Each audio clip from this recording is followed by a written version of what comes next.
What's going on, guys? Welcome to another episode of Smash JT. Capcom has unveiled the price for Resident Evil 4 on iPhones.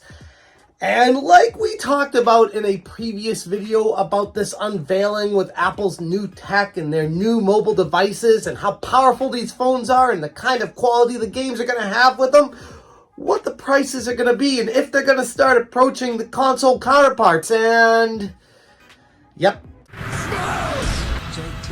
I'm sure this is going to frustrate a segment of the population out there that saw Apple's event, saw these AAA titles, and how they'd actually be competing with the console counterparts and thinking maybe I'd be able to start playing my games on my phone for a more affordable price and more flexibility and have them on the go. And no, unfortunately not. Capcom has announced that the full Resident Evil 4 Remake experience coming to iOS is going to cost you $60 to play.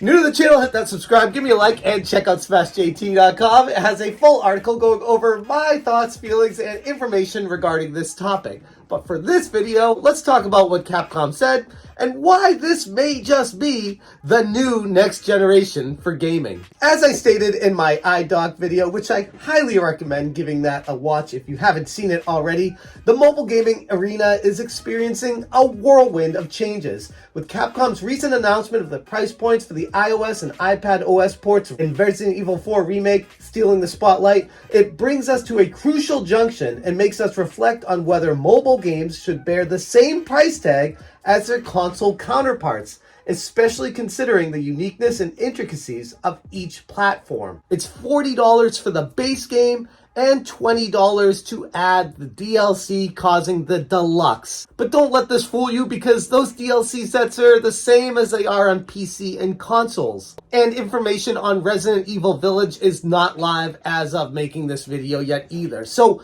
the information that I have right now is that Resident Evil 4 Remake, the base game, is going to cost $40. But if you want the full game that's available on consoles with the DLC and all that, it's an additional $20, making the full price for this mobile port $60. The game mandates iOS 17 and an A17 Pro chip or later for iPhone and comparable requests for iPad and Mac. Notably, the game is listed as a substantial download side on the Mac, weighing in at approximately 19.3 gigs. So it's close to 20 gigs on the Mac. How much is it on an iPhone? Well, according to the App Store currently, it displays 701.6 megabytes, but this may just be a placeholder for the demo, because when you buy it on the App Store, it's actually a demo, it's not the full game. So unlocking the full game may be substantially more than the 701 megabytes listed on the App Store currently, but that's all we have to go by right now. The central argument revolves around whether the value proposition of mobile gaming justifies console-level pricing.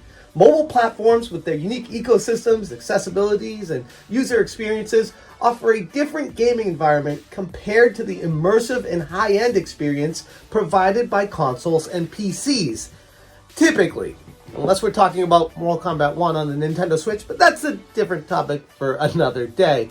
What I'm getting at with this here is, if Apple does come out with some sort of dock, for this video's purposes, we'll say it's the iDock, like the video I talked about previously, and you're able to put your phone connected to this dock, charge it, plug it in, respond to messages, and have a controller synced with it, and plug it in to be able to play it on a TV, then it would actually be a console. And I know a lot of people don't want to admit that because they're hanging on and clutching tightly to their consoles, but what if the power behind phones gets so substantially good that it's on par with what Nintendo can do?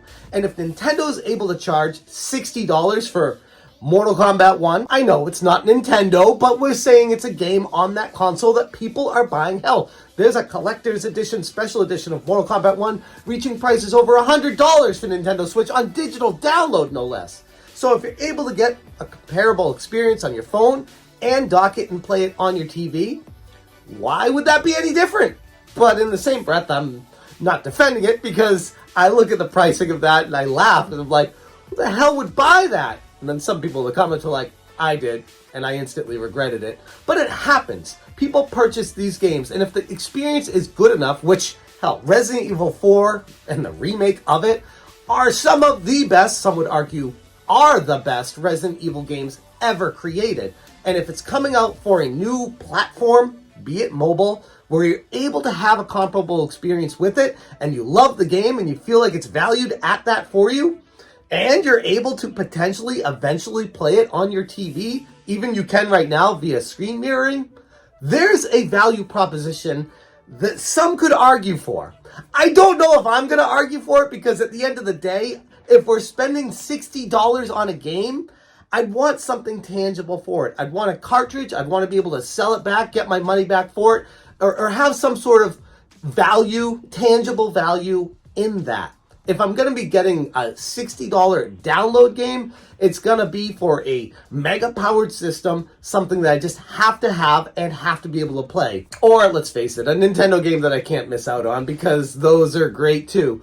Point being, though, there has to be a reason to spend that kind of money on a digital download, especially for a mobile phone. From the user standpoint, the notion of paying full price for a mobile game might seem disproportionate, given the inherent differences in gameplay, graphics, and overall experience when compared to consoles. However, like I said, the evolving landscape of mobile gaming, marked by enhanced graphics, intricate gameplay mechanics, and expansive narratives, is gradually bridging the gap between the two platforms. It's not so far of a bridge to cross as it used to be. This right here is a wild time in the world of technology, because determining the right price requires a delicate balance. It involves assessing the quality and depth of the gaming experience provided on mobile platforms. And this is really a big test. Capcom throwing this out there, having the new A17 chip on the iPhones, and people wanting to take full advantage of that. There might be a market for this, and right now they're kind of feeling it out and capitalizing on the game coming out the day before Halloween 2023. They want to jump on that. But eventually, obviously, it will be going on sale, and there'll be a lot more tantalizing to be buying this game for $20 or even less than that in the future for a full-fledged game. As the gaming industry advances, with mobile gaming reaching new heights, the dialogue surrounding the pricing models for mobile games is becoming increasingly pertinent. The alignment of pricing between mobile and console games could be seen as a recognition of the advancements in mobile gaming technology and the comparable experiences they now offer. However, whether the consumer base is ready to embrace such a shift remains to be seen, making it a crucial aspect for developers and publishers to ponder and wonder if this is gonna work. Now, if the prices of console gaming keep going up to $70, $80, Grand Theft Auto 6 potentially reaching $150 as is to be rumored, then yeah, $60 for a mobile game that is offering a console experience may not sound so crazy anymore. But I'm sure a topic like this is gonna get people talking, and I would love to hear where you fall on this. Do you think that mobile games, if they offer a similar experience to a console, are worth $60? Or will it always be inherently worse, lower than console gaming, and is by association should not be anywhere close to the pricing model because of that?